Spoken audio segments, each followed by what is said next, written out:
It's Thursday, and welcome to Tiltcast Shortz, the new show that plays many Larian games. I'm Nauss. I'm Rusty, and Jason's absent. Still. Oh man! You know what's really cool? You know what's really cool? What? Is there was that. Remember, there was that statue that everybody's speculating online that's going to be the new Elder Scrolls game. And then people were like, "No, this is going to be." It says clearly Doom, and then somebody said it might be Divinity, and then that speculation grew, and it is. That crazy. It was a crazy looking statue. There was all kinds of stuff going on with it. Man, but there was a lot of controversy over this trailer. I saw a couple of things posted to social media that were saying that it was too graphic. Yep. I think it was just it reminded me of like the old intros to like the Diablo games, kind of, right? Actually, yeah, I saw that there was a comparison to this.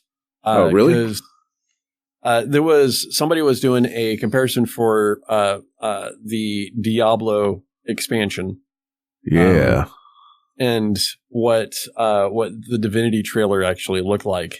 And, just kind of like went back to older Diablo stuff. Divinity actually out Diablo in this, situation. Yeah, and what it was is there was like some kind of like harvest. It looked like a harvest feast or something like that at first. Mm-hmm. In some old school pagan land in Europe, right? And then there's a big like effigy of sorts, right? And then it's revealed inside the effigy is a guy that's like strung up with his legs and arms just kind of suspended. And then they light it on fire, and then he explodes in a whole flood of like blood and gore and everything else as he's burning up. And then all these like weird, gross things start growing. It's pretty. Man, it is metal as hell. I was like, yes. And then I saw Divinity. I was like, oh my God, Larian is so still here. They're not back. They're still here. Yeah. There was a short bit, and I'm not sure. I didn't actually watch, catch it on the live, when it was shown initially, but on the YouTube video, like the first 5 seconds, like this is a really graphic scene. And I'm not sure if that was actually shown at the Game Awards. I don't think so. I don't remember. But that was, it was pretty a big shock. I thought it was amazing. It really kind of captured like what, you were asking yourself, what's going on? What's the situation? Yeah. And then, I was just going to say, like, as soon as the effigy, does all the things, right? And it pans out and you see the same, the same shape as the statue that's, that was put out in the desert. You're like, oh my God, this is the thing that I saw online and what everybody was talking and speculating about. And then it goes and, and shows just the word Divinity. Yeah.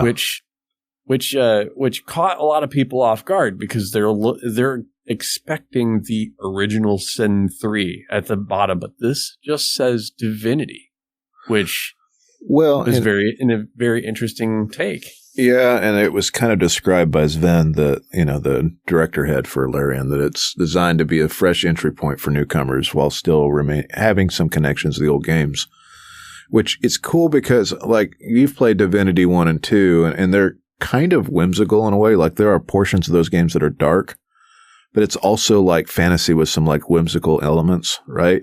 And then they did Baldur's Gate 3, which was decidedly darker in spots. But it also had its light humor. Like there was enough D&D in a Baldur's Gate to have it serious, have its grotesque, but also have its lighthearted moments, and it's fun, and I think that balance was there for a reason. The Divinity Original Sin and Original Sin 2, it had arguably less of the grotesque, and it was more colorful, whereas this starts out dark. It starts out like it's going to be it's going to be like really gritty. And I think that is a really interesting, way to, to start it off. Like, of course, you've got the priest that's in that, that's in the video, that's white robes, gold mask, things like that, the symbol of purity. And then you've got like the effigy and what came out of it as like the symbol of corruption and just the craziness that happens alongside it. I can see that being a very interesting way to bring new players into the Divinity universe. Yeah, because I don't know, like in 2, you had this whole like spiritual sanctuary thing that you went to for your base. It was a kind of a weird game. It was kind of celestial in a way. And that's the word I'm looking for. Yeah. And this, I mean, we only have the trailer to go off of, right? There's no gameplay. Yeah. So there's a lot of speculation right now. What we do know is that Larian described the game as being even bigger in breadth and depth and intimacy than Baldur's Gate 3, which is, I mean, saying something. Well, that's a big game. That was a big game and also an incredibly good game. So at this point, even if they don't, like, I hope they don't overpromise and underdeliver, right? But like, there's potential for that to happen. If it's at least in the same ballpark as Baldur's Gate 3, I'm happy. I think it probably will. They've got a pretty good, team of people who can weave a story, I believe. And they do a really good job of, they did a fantastic job with weaving the story, in, Baldur's Gate 3. So I think that that they've got the chops to be able to do it. And with the amount of lore that was locked into Original Sin and Original Sin 2 and just the books, right? If you read all of that, there was a lot of shit in there that barely got talked about. Like the voice acting didn't actually cover it. If they bring that storytelling, and bring the players into that storytelling like they did with Baldur's Gate 3, that would be a really great way to introduce new players to the Divinity universe. And I think that would be, I think that's what they're going for. It's speculated right now because there's no actual gameplay or footage or anything like that. It's speculated that they're going to continue with the CRPG elements, because that's been their success story for the last 3 games, right? So, they'll take what they learned from all of those games, including Original Sin 2, Baldur's Gate 3, and refine that to their story. And that was one of the things that they were saying about Baldur's Gate, was that it wasn't their story. They did a really good job with it, but it wasn't their story to tell.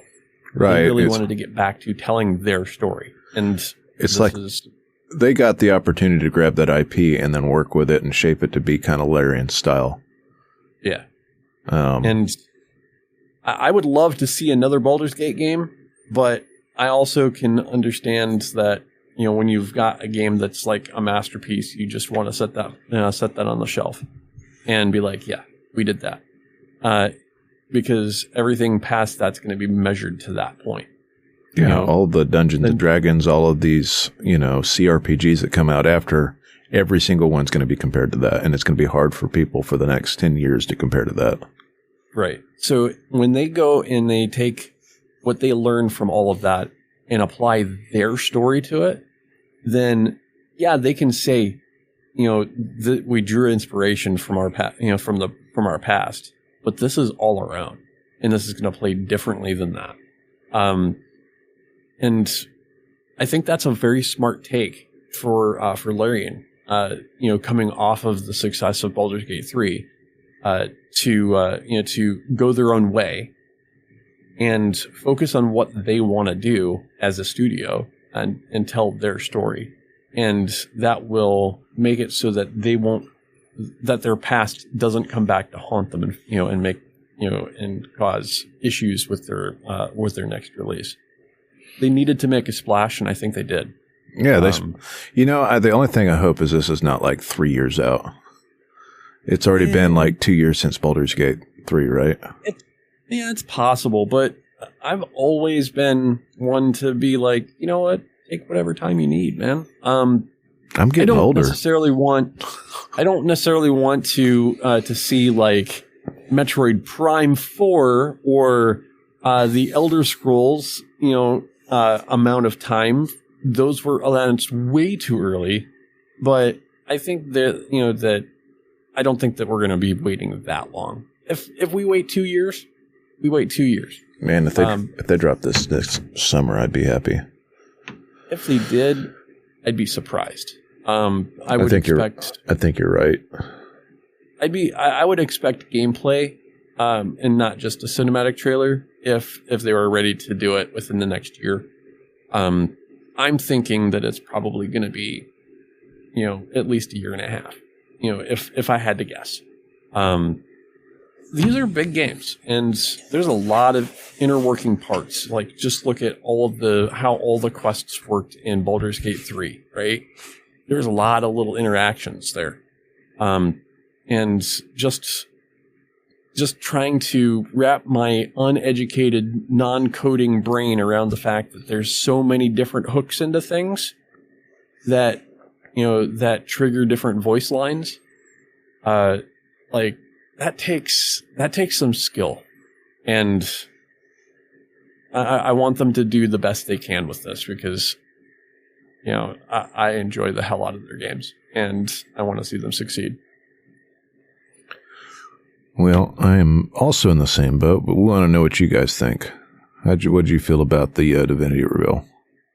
Leave us a comment here on YouTube, but find full episodes of Tiltcast at tiltcast.com, iTunes, and Spotify. As well as the audio versions of all of these episodes, and then come back on Saturday for more news. Don't forget, if you're on the audio version, find us at youtube.com/tiltcastshorts with a Z. Catch you guys Saturday.